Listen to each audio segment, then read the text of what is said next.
नमस्कार साथियों, आप सभी का स्वागत है आपके अपने चैनल स्टडी विद 247 में। साथियों, अगर अभी तक आपने मेरे इस चैनल को सब्सक्राइब नहीं किया है तो नीचे दिए गए लाल बटन को दबा के सब्सक्राइब कर लें और बेल आइकन को दबाना ना भूलें।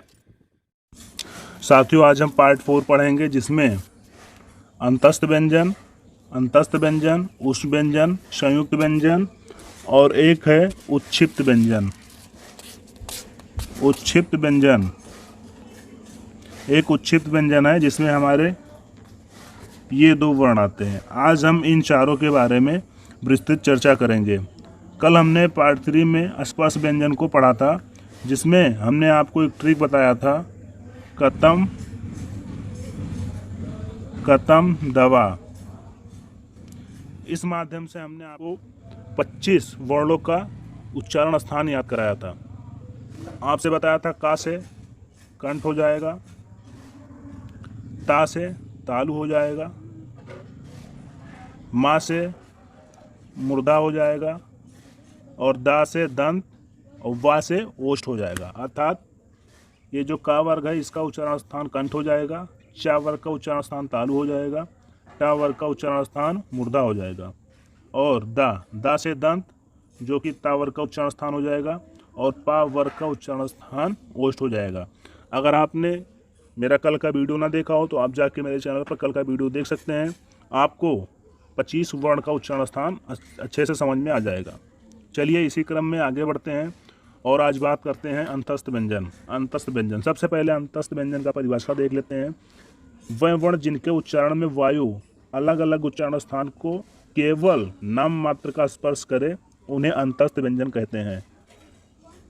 इसका परिभाषा एक बार देख सकते हैं। ये परिभाषा लिखा अंतस्थ व्यंजन, वह वर्ण या जिनके उच्चारण में वायु अलग अलग उच्चारण स्थानों को नाम मात्र का स्पर्श करती है उन्हें अंतस्थ व्यंजन कहते हैं।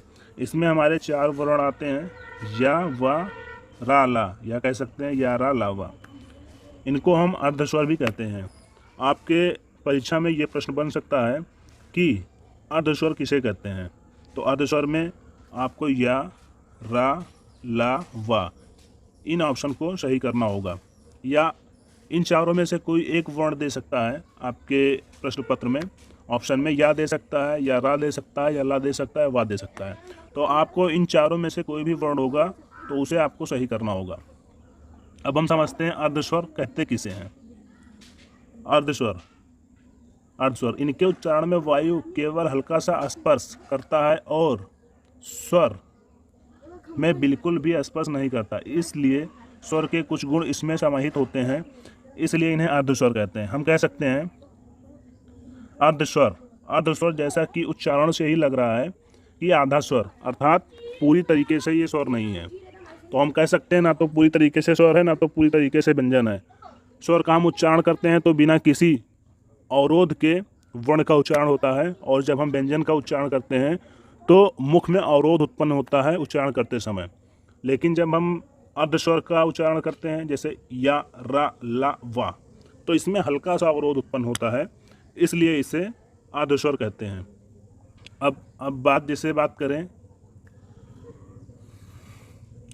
अब जैसे बहुत सी किताबों में लिखा है अर्धस्वर 2 होते हैं, या, वा, तो ये भी सही है, बिल्कुल सही है। अर्धस्वर 2 होते हैं।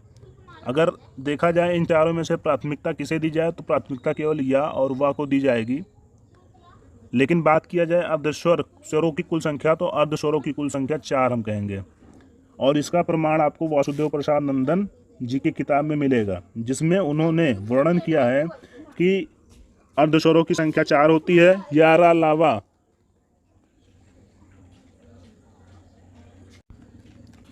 अगर हम बात करें इन चारों वर्णों में से प्राथमिकता किसे दी जाए, अगर हम बात करें इन अच्छे से समझ में आ जाएगा।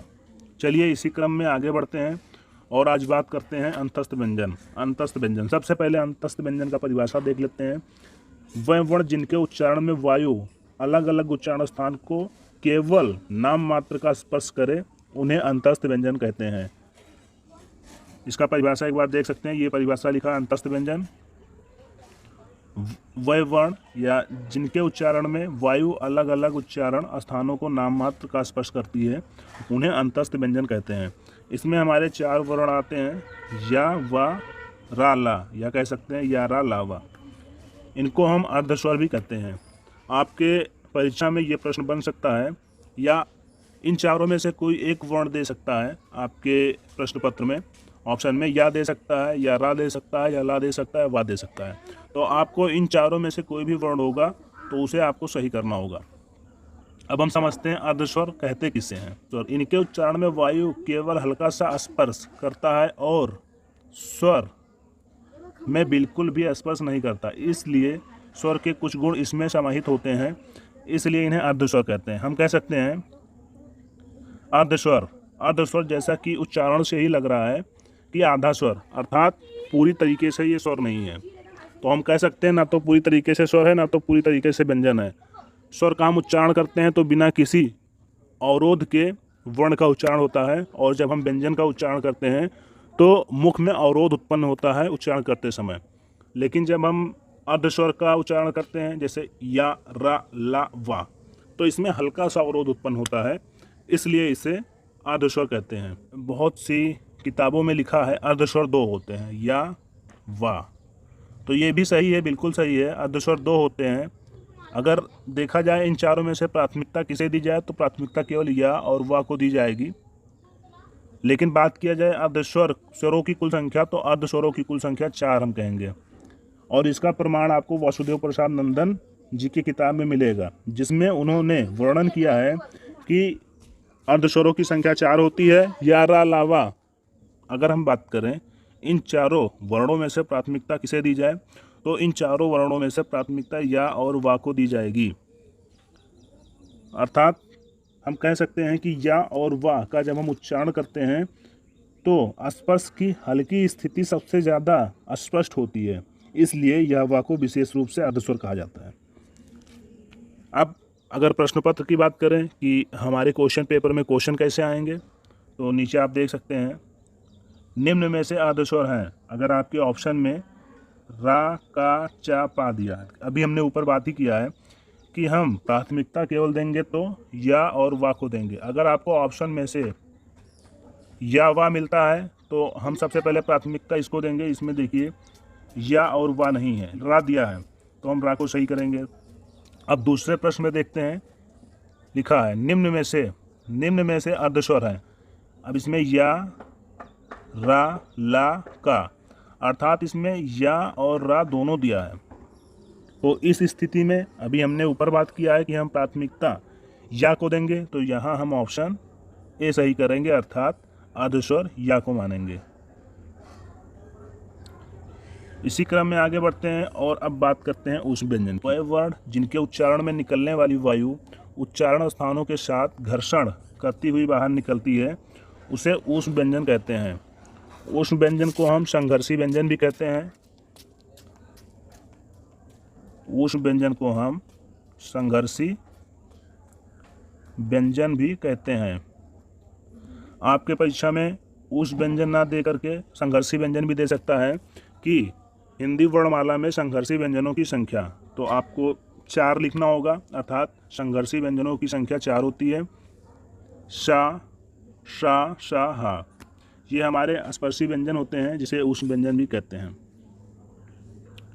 अब अगर बात करें संयुक्त व्यंजन, जब एक आधा व्यंजन और एक पूरा व्यंजन अर्थात पूर्ण व्यंजन मिलकर कोई वर्ण बनता है तो उससे संयुक्त व्यंजन कहते हैं। अर्थात हम कह सकते हैं जैसे छा है, तो छा का निर्माण कैसे होता है, तो का हलंत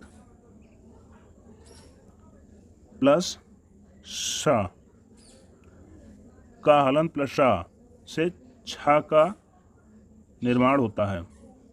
अब अगर हम बात करें त्रा का निर्माण कैसे होता है, तो ता हलंत अर्थात आधा ता और रा मिलकर त्रा का निर्माण होता है।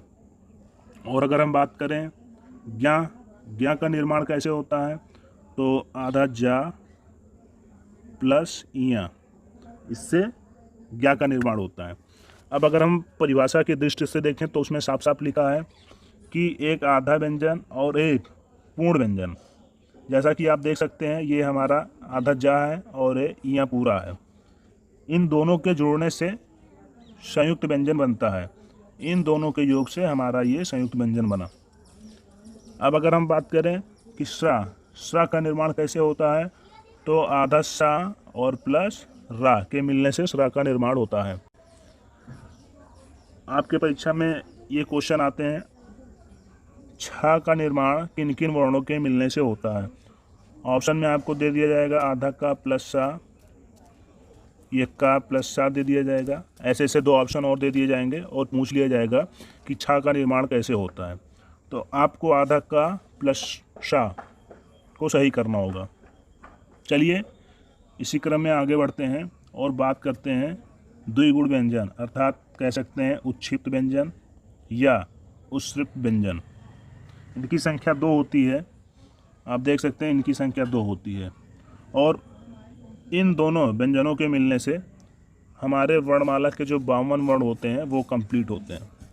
चलिए अभी तक हमने व्यंजन में जितना भी पढ़ा उसको एक बार देख लेते हैं। तो अगर हिंदी वर्णमाला में वर्णों की संख्या पूछें तो उसका सही उत्तर होगा 52। अब हम देखते हैं 52 कैसे हुआ।